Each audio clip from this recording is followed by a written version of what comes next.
إلا تنصروه فقد نصره الله إذ أخرجه الذين كفروا ثاني اثنين إذ هما في الغار إذ يقول لصاحبه لا تحزن إن الله معنا. اس آیت مبارکہ کے اندر سیدنا ابوبکر صدیق رضی اللہ تعالی عنہ کی فضائل کی طرف اشارہ ہے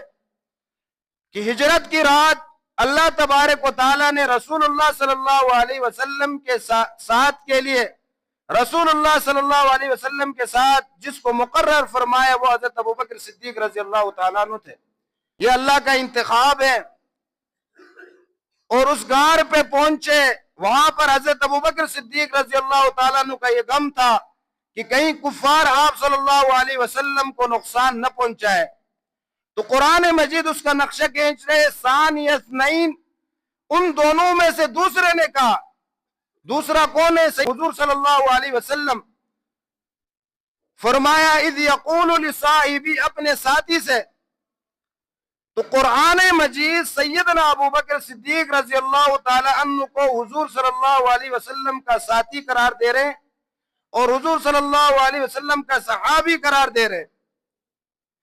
تو سیدنا صدیق اکبر رضی اللہ تعالی عنہ کی صحابیت قرآنی نص سے ثابت ہے. اور اگر کوئی سیدنا صدیق اکبر رضی اللہ تعالی عنہ کی صحابیت کا انکار کرتا ہے تو گویا وہ قرآن مجید کی اس آیت کا انکار کرتا ہے. تو اذ یقول لصاحبہ, آپ صلی اللہ علیہ وسلم اپنے ساتھی سے کہہ رہے تھے لا تحزن ان اللہ معنا, آپ نے غم نہیں کرنا, اللہ ہمارے ساتھ ہیں. اور اس ہجرت کی جو تاریخی سفر ہے, اور جب آپ صلی اللہ علیہ وسلم نے ہجرت فرمایا, اس ہجرت کی وجہ سے اللہ تبارک و تعالیٰ نے دین کو پوری دنیا میں پھیلایا. جب آپ صلی اللہ علیہ وسلم نے مدینہ منورہ کی طرف ہجرت فرمائی اور مدینہ منورہ سے پوری دنیا میں دین پھیلا, اور اس ہجرت کے ساتھی سیدنا ابوبکر صدیق رضی اللہ تعالی عنہ ہے. اور آپ صلی اللہ علیہ وسلم کے بعد سیدنا ابوبکر صدیق رضی اللہ تعالی عنہ سب سے پہلے خلیفہ بنے, رسول اللہ صلی اللہ علیہ وسلم کے جانشین بنے. کون؟ ابو بکر, جس نے سب سے پہلے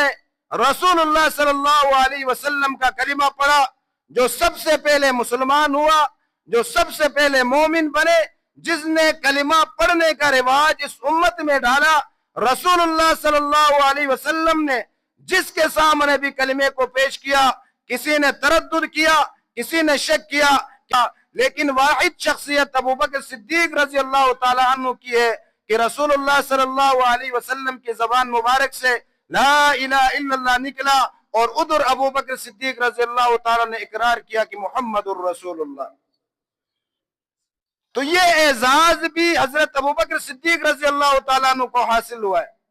کہ جس نے سب سے پہلے رسول اللہ صلی اللہ علیہ وسلم کے مکمل کلمے کو پڑھنے کا رواج حضرت ابوبکر صدیق رضی اللہ تعالیٰ عنہ نے ڈالا ہے. آج اگر ہمارے علاقے میں, ہمارے شہر میں کوئی روڈ بناتا ہے, ہم کہتے لوگ جب تک آسانی سے اس روڈ سے چلتے جائیں گے, گزرتے ہوئے جائیں گے, جن کو تکلیف نہیں ہوگی, جب تک یہ روڈ بنا رہے گا اس شخص کو ثواب ملتا رہے گا جس نے یہ روڈ بنایا ہے,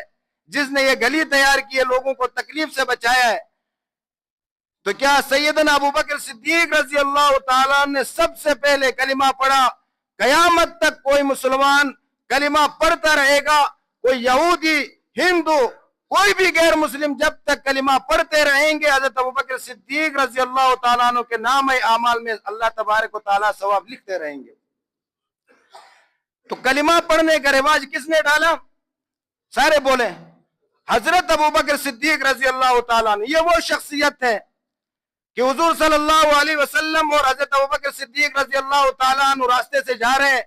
حضور صلی اللہ علیہ وسلم کی دائیں طرف حضرت ابوبکر صدیق رضی اللہ تعالیٰ عنہ ہے, اور بائیں طرف حضرت عمر رضی اللہ تعالیٰ عنہ ہے. حضور صلی اللہ علیہ وسلم نے فرمایا ہاکذا نبعث یوم القیامہ, میں ابو بکر و عمر قیامت کے دن اسی حالت میں اٹھیں گے کہ میرے دائیں طرف ابو بکر ہوگا اور میرے بائیں طرف عمر ہوگا.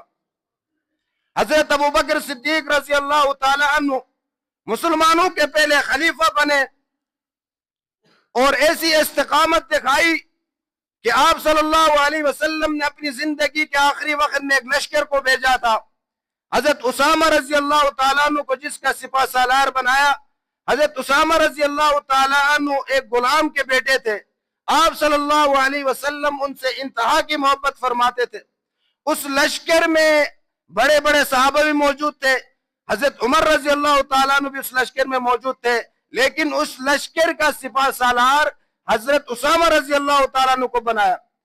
وہ لشکر مدینہ منورہ سے نکلا، مدینہ سے باہر ایک علاقے میں رکا۔ جب انہیں خبر پہنچی کہ آپ صلی اللہ علیہ وسلم کی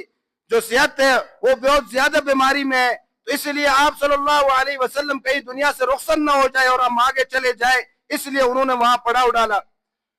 یہاں تک کہ جب آپ صلی اللہ علیہ وسلم دنیا سے رخصت ہوئے اور حضور صلی اللہ علیہ وسلم کے بعد حضرت ابوبکر صدیق رضی اللہ تعالیٰ عنہ صحابہ کرام نے مشاورت کے ساتھ، اجتماع کے ساتھ حضرت ابوبکر صدیق رضی اللہ تعالیٰ عنہ پہلا خلیفہ بنے، تو حضرت ابوبکر صدیق رضی اللہ تعالیٰ نے حضرت اسامہ رضی اللہ تعالیٰ عنہ کے لشکر کو آگے روانہ ہونے کا حکم دیا۔ تو وہاں پر بڑے بڑے صحابہ تھے، سب نے مشورہ کیا کہ ہم خلیفۃ المسلمین سے ملیں، جا کر ان کے سامنے دو باتیں رکھے، اور حضرت عمر رضی اللہ تعالیٰ عنہ کو بھیجا کہ آپ امیر المؤمنین سے جا کر کہیں کہ ہم جو لشکر آپ بھیج رہے آگے، اب مدینہ منورہ خالی ہو جائے گا۔ پہلے تو آپ صلی اللہ علیہ وسلم موجود تھے، کفار یہ سمجھتے ہیں کہ آپ صلی اللہ علیہ وسلم کے جانے کے بعد جو آسمانی مدد من مسلمانوں کو پر اترتی ہے وہ اب بند ہو جائے گی، تو اس لیے مدینہ منورہ کو غیر محفوظ سمجھتے ہیں۔ اگر ہم سارے رومیوں سے جنگ لڑنے کے لیے جائیں تو پیچھے مدینہ منورہ خالی ہو جائے گا۔ حضرت عمر رضی اللہ تعالیٰ عنہ آتے حضرت ابوبکر صدیق رضی اللہ تعالیٰ عنہ کے پاس کہ امیر المؤمنین، صحابہ کرام نے جو لشکر حضرت اسامہ کی سرپرستی میں بھیجا گیا تھا، انہوں نے مشورہ کیا ہے کہ لشکر آگے نہ بھیجے بلکہ مدینہ کی حفاظت کے لیے واپس بلائے۔ تو حضرت ابوبکر صدیق رضی اللہ تعالیٰ نے جواب دیا، عمر یہ کیا کہہ رہے ہو؟ جس لشکر کو میرے نبی نے تیار کر کے بھیجا اس لشکر کو ابوبکر کون ہوتا ہے واپس بلائے؟ دوسری بات یہ پیش کی کہ حضرت اسامہ رضی اللہ تعالیٰ عنہ نوجوان ہے، اگر آپ لشکر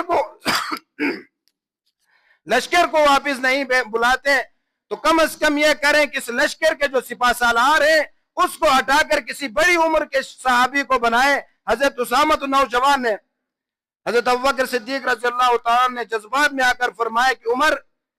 جس کو سپہ سالار حضور صلی اللہ علیہ وسلم نے بنا کر بھیجا ہے، ابو بکر کی کوئی حیثیت نہیں ہے کہ وہ اس سپہ سالار کو تبدیل کر کے کسی اور کو بنائے،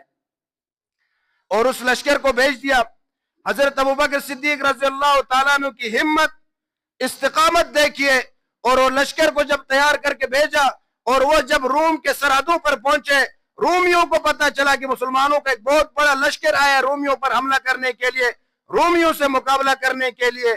اور اس استقامت کا فائدہ یہ ہوا کہ اللہ تبارک و تعالیٰ نے رومیوں کے دلوں کے اندر صحابہ کرام کے رعب کو ڈالا اور وہ اس جنگ سے فرار ہو گئے۔ 40 دن صحابہ کرام وہاں رکے، اور 40 دن کے بعد جب مدینہ منورہ پہنچے تو وہاں پر مختلف قسم کے فتنے اٹھے ہوئے ہیں۔ ایک مرتدین کا فتنہ اٹھا ہے، جنہوں نے جو عرب کے قبائل علاقوں میں مسلمان ہوئے تھے، کلمہ پڑھا تھا، لیکن اسلام ان کے دلوں میں نہیں اترا۔ رسول اللہ صلی اللہ علیہ وسلم کی دنیا سے جانے کے بعد وہ واپس اپنے پرانے دین کی طرف پھر گئے۔ دوسرا فتنہ اٹھا مسلمہ کذاب کا، جس نے جھوٹے نبوت کا دعویٰ کیا، اور تیسرا فتنہ جو اٹھا وہ زکوٰۃ کے منکرین کا اٹھا۔ اب یہ فتنے اٹھے وہاں پر، حضرت ابوبکر صدیق رضی اللہ تعالی عنہ نے فرمایا کہ ان تمام فتنوں کا کلا کما کرنا ہے، اور ان کے خلاف لشکر تیار کر کے بھیج دیا۔ مسلمہ کذاب کے خلاف بھی لشکر تیار کر کے بھیجا، اور منکرین زکوٰۃ کے خلاف بھی لشکر تیار کر کے بھیجا، اور مرتدین کے خلاف بھی لشکر تیار کر کے بھیجا۔ حضرت عمر رضی اللہ تعالیٰ عنہ پھر آتے ہیں کہ امیر المؤمنین، مسلمہ کذاب اور مرتدین کے خلاف تو آپ نے لشکر بھیجے، لیکن یہ منکرین زکوٰۃ، یہ مسلمان ہیں، اپنے آپ کو مسلمان کہتے ہیں، کلمہ پڑھتے ہیں، نماز پڑھتے ہیں، باقی تمام احکامات ادا کرتے ہیں، لیکن زکوٰۃ کے منکر ہیں، ان کو بعد میں قائل کریں گے، فی الحال ان کے ساتھ مصلحت کے ساتھ پیش ہیں، ان کے خلاف جنگ نہ کریں۔ تو حضرت ابوبکر صدیق رضی اللہ تعالیٰ نے ایک جملہ کہا کہ عمر، جس وقت آپ جہالت کے دور میں تھے، اسلام لانے سے پہلے تو آپ بڑے بہادر نظر آتے تھے اور بڑے بہادر دکھائی دیتے تھے، آج اسلام لائے تو بزدلی دکھا رہے ہو۔ دو باتیں عرض کی کہ ابو بکر کی زندگی میں نہ اللہ کا کوئی حکم ٹوٹنا چاہے اور نہ نبی صلی اللہ علیہ وسلم کی کوئی سنت چھوٹنی چاہیے۔ اللہ کی قسم ابو بکر کے دور خلافت ہے، اگر نبی صلی اللہ علیہ وسلم کے دور میں اگر کوئی جانوروں کی زکات میں جانور کے ساتھ رسی باندھ کر بیچتا تھا، اگر آج اس نے رسی بھی روک لیے تو ابو بکر اس کے خلاف بھی جنگ کا لشکر بھیج دے گا۔ یہ وہ استقامت تھی جس استقامت کی وجہ سے، جس نے آج تک اگر کوئی مسلمان ہم زکات دیتے ہیں، غریبوں کو دیتے ہیں، مساکین کو دیتے ہیں، اگر مسلمان آج کا زکات ادا کرتا ہے اس کو مکمل ثواب ملتا ہے، اسی طرح زکات کا ثواب سیدنا ابو بکر صدیق رضی اللہ تعالیٰ عنہ کو ملتا ہے۔ اگر وہ اس وقت مصلحت سے کام لیتے یا نرمی دکھاتے تو آج مسلمان زکات ہی ادا نہ کرتے۔ اس وقت وہ ہمت دکھائی اور اس امت کو سنبھالا۔ آپ صلی اللہ علیہ وسلم کے جانے کے بعد امت کو سنبھال کر رکھا، نمازوں کا اہتمام کروایا، زکات کا اہتمام کروایا، حج کا اہتمام کروایا۔ مختلف فتنے اٹھے، تمام فتنوں کا کلی گردنوں کو اڑا کر رکھ دیا کہ ابو بکر کے دور خلافت میں اللہ کے احکام کوئی نہیں چھوٹنا چاہیے اور نہ نبی کی کوئی سنت چھوٹنی چاہیے۔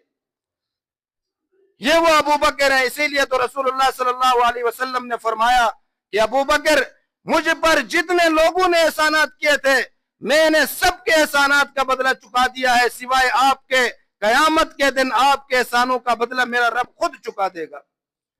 یعنی آج تک بھی ابو بکر کے احسانوں کے تلے اسلام دبا ہوا ہے، جس نے آپ صلی اللہ علیہ وسلم کے جانے کے بعد اس امت کی حفاظت کی، اس امت کو بچایا، اس امت کو سنبھال کر آج تک ہم تک اسلام کا ہر رکن پہنچا دیا۔ ابو بکر صدیق رضی اللہ تعالیٰ عنہ کا احسان ہے کہ جس نے وقت کے اندر دشمنوں اور فتنوں کا کلا کما کر کے ہر رکن کو اسلام کا ہم تک پہنچایا۔ تو یہ جمادی الثانی کا مہینہ ہے، اس مہینے کی 22 تاریخ کو سیدنا ابو بکر صدیق رضی اللہ تعالیٰ عنہ کا یوم وصال ہے کہ جہاں مساجد کے اندر اس حوالے سے پروگرام ہوتے ہیں، آپ صلی اللہ علیہ وسلم کے پہلے خلیفہ ہیں، آپ صلی اللہ علیہ وسلم کے جانشین ہیں، آپ صلی اللہ علیہ وسلم کے مصلی کے وارث ہیں، اس کے بعد آپ صلی اللہ علیہ وسلم کے دیگر خلفائے راشدین ہیں، لیکن سیدنا ابو بکر صدیق رضی اللہ تعالیٰ عنہ کی سیرت، کردار، ان کے واقعات کو پڑھنا اس امت کے لیے ضروری ہے، کیونکہ آپ صلی اللہ علیہ وسلم نے فرمایا ما انا علیہ واصحابی، جو میرے راستے پر چلتا ہے، میرے طریقے پر چلتا ہے اور میرے صحابہ کے طریقے پر چلتا ہے، وہی جنت کا فرقہ ہے۔ باقی تمام کے تمام فرقے کلہم فی النار، تمام فرقے جہنم میں جائیں گے، ایک ہی فرقہ جنت میں جائے گا جو میرے راستے پر چلتا ہے اور میرے صحابہ کے راستے پر چلتا ہے۔ تو کوشش کریں صحابہ کرام رضوان اللہ تعالیٰ علیہ مجمعین کی زندگیوں کا مطالعہ کریں، ان کے واقعات کو پڑھیں، ان کے اسلام کے لیے دی جانے والی قربانیوں کو پڑھیں اور اپنے بچوں کو سنائیں، اپنے بچوں کے نام صحابہ کے نام سے رکھیں، اپنے بچوں کے نام صحابیات کے نام پر رکھیں اور اپنے ماحول، اپنے معاشرے کو صحابہ کے جیسا ماحول بنانے کی کوشش کریں۔ اللہ تبارک و تعالی ہمیں عمل کرنے کی توفیق عطا فرمائے۔ وآخر دعوانا الحمدللہ رب العالمین۔